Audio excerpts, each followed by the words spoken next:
Hello and welcome. Today we're making manicotti and Swiss chard omelette. Well, I'll start with the manicotti first. So really, it's not really that difficult to make. The pasta is the same as the dough, the same as you do for homemade macaroni. So it just consists of eggs, flour, and just a little bit of water. And then, of course, you have to knead it and set it aside and for it to rest a while. And after that, about 10 minutes, you take and you roll it out. And after it's stretched out, you just cut around and make little pockets like. And then you'll do it with the filling, which consists of a ricotta cheese. I put a little bit of Parmesan cheese, a little salt and pepper in it, parsley, and an egg. Or maybe one or two. It's according to how much ricotta you have, to make it a little bit to stick together. And then you fill the little pockets and you seal around them. And that's as much as it takes to make them. They come very good. You ought to try them. We also make a Swiss chard egg omelette. And it sounds like a lot of work, but that's very easy. I use Swiss chards, what I grow myself in my garden. And of course you can get that at the market too. And I take and I clean it, wash it, and boil it. And after I get that done, I get it ready. I squeeze out all the water that I can in it, set it in a plate, and then I dice it up. And that is ready for it. Then I have my eggs. It's according how big the omelet you want to make, 4 or 5 eggs. And I add a little bit of cheese to the egg and salt and pepper. And then, of course, I add the Swiss chard to it and mix it together. And then I add just a little bit of olive oil in the pan, and of course then you make your omelet. And it comes very good. It's a nice side dish. It could be even a supper. So you can try it. I know you'll enjoy it.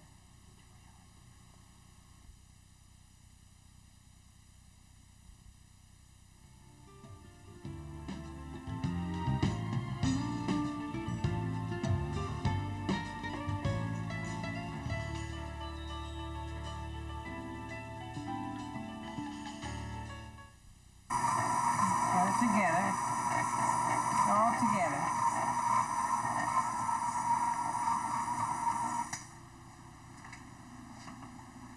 Now I have to take it and knead it a little bit.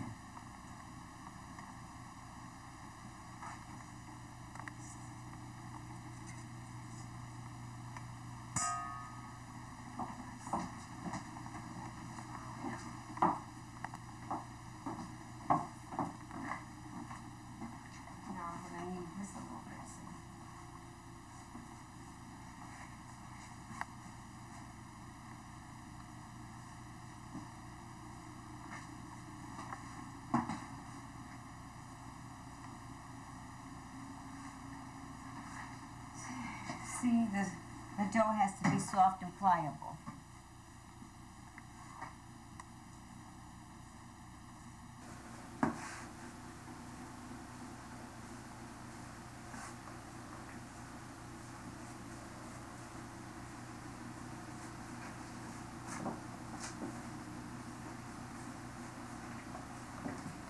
It's come a little bit soft on it.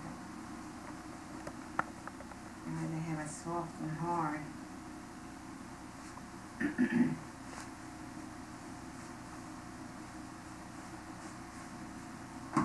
You have to work it about 5-6 minutes.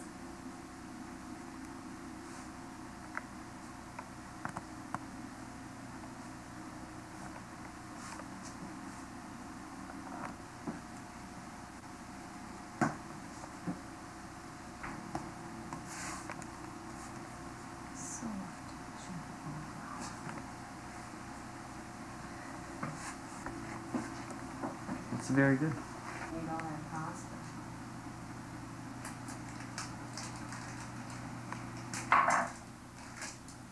You see, this stuff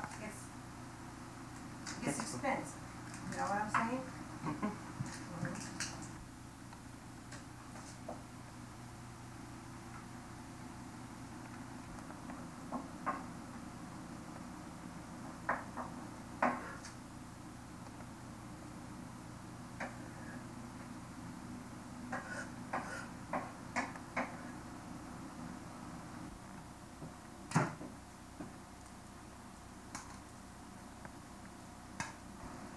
this is the filling for the manicotti. It's got manicotti and it's got parsley, it's got cheese and egg and a pinch of salt, and it's ready to be filled.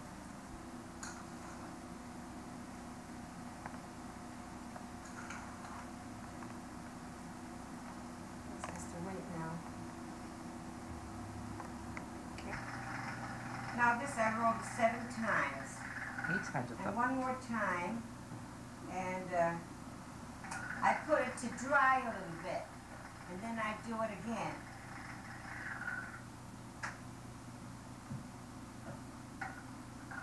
Then I can cut it, cook it, the dough a little while, and then I can fill it.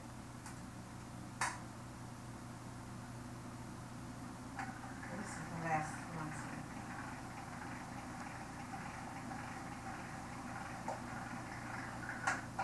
Now this is the lead that comes. I put it here to dry.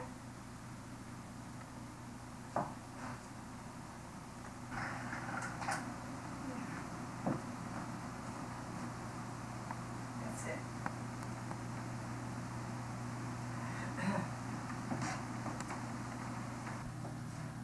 Now this is the last part to making the manicotti. We cook the dough just for about a minute, and now we are going to fill them. Just put a little bit each in each, and then you turn it over like a manicotti.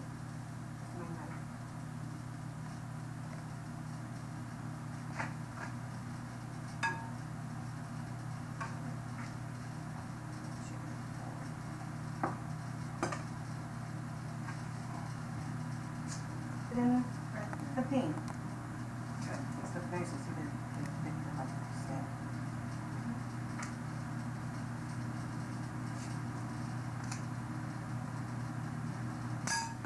The next step to this is baking them.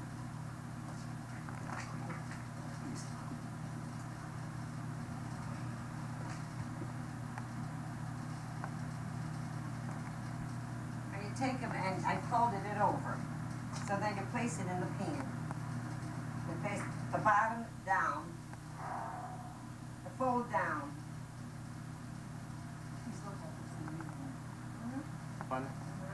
This is my sister, and she just happened to come at the right time. So she's helping me fold them and close them and boil them. Because it does take, it's time consuming really. They are nice to eat, they're lovely. But making each individual like this, it does take time.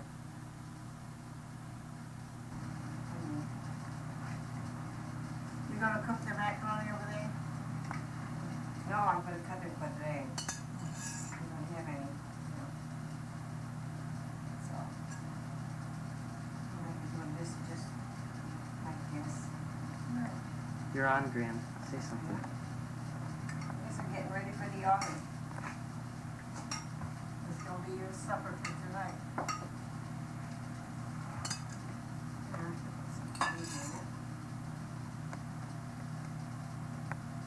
Have we got the other cheese? I got macaroni already. Yes, ma'am.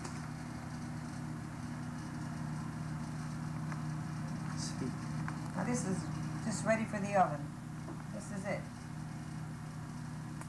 That's the manicotti for the oven. Okay?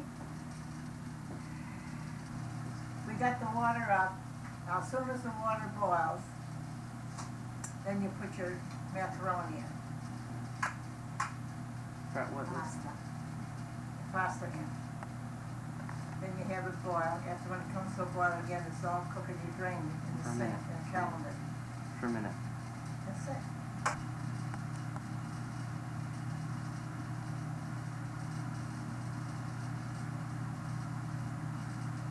That'll be good, huh? See, your grandmother's putting the cheese on.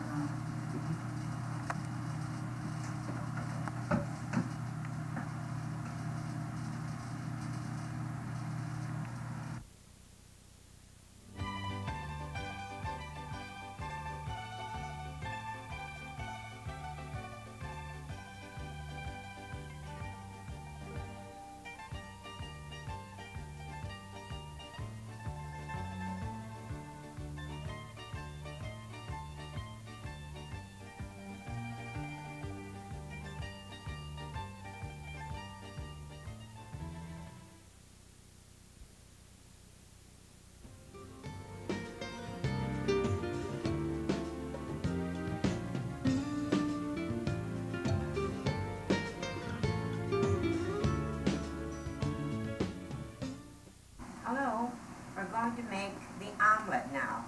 Right now I'm preparing the egg. So I'll remember to put that. See what else it says there while I'm doing this.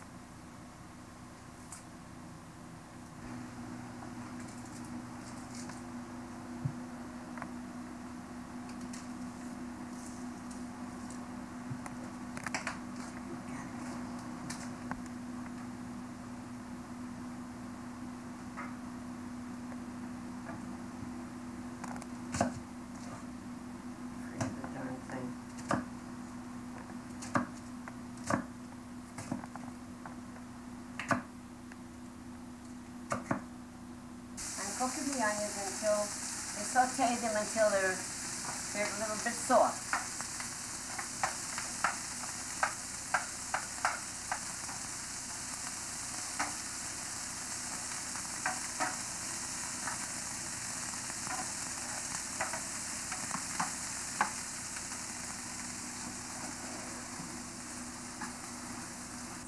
The onions take about 3 to 5 minutes to cook.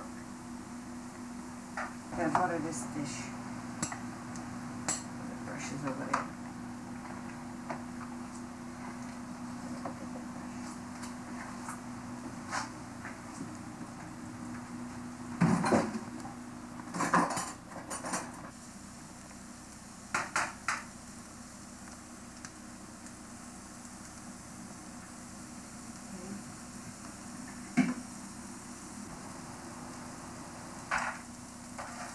My onions are nearly done, and now I'm going to add the Swiss chard.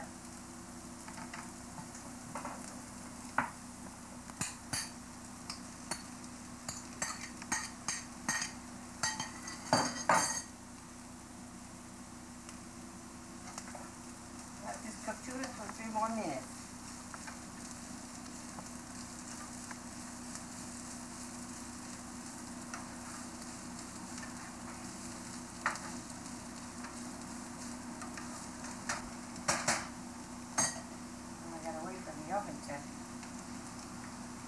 Say something. And now I will prepare my eggs. I'm beating up my eggs. I'm getting it ready so that I can combine it all together and then put it on to bake. Okay.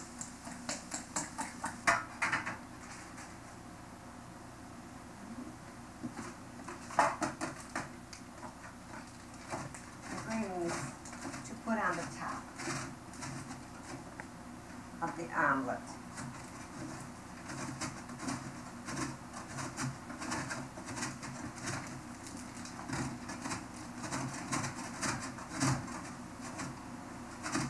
Now I'm going to put this Swiss chard into the egg mixture. Mix it fast too.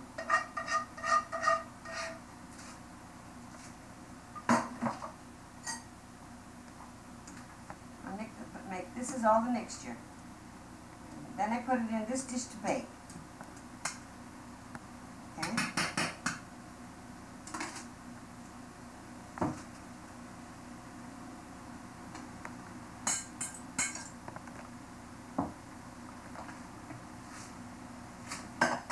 Now this is ready for the oven. Just put some of the mozzarella cheese on the top. And that's optional. You can if you want to, and you don't really have to. But we sort of like it.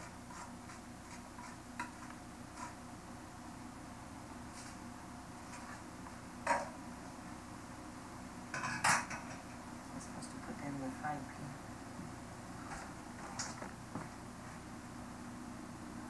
It's in the oven.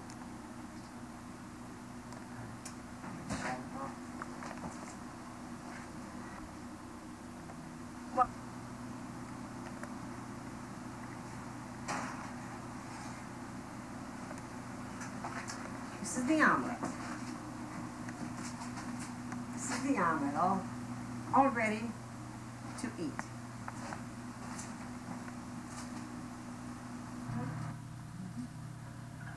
Oh, that took me too long.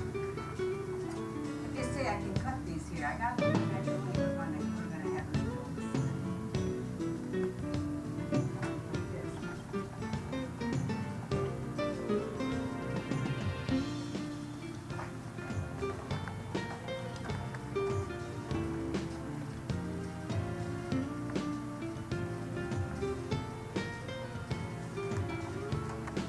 Also there, they got these done again.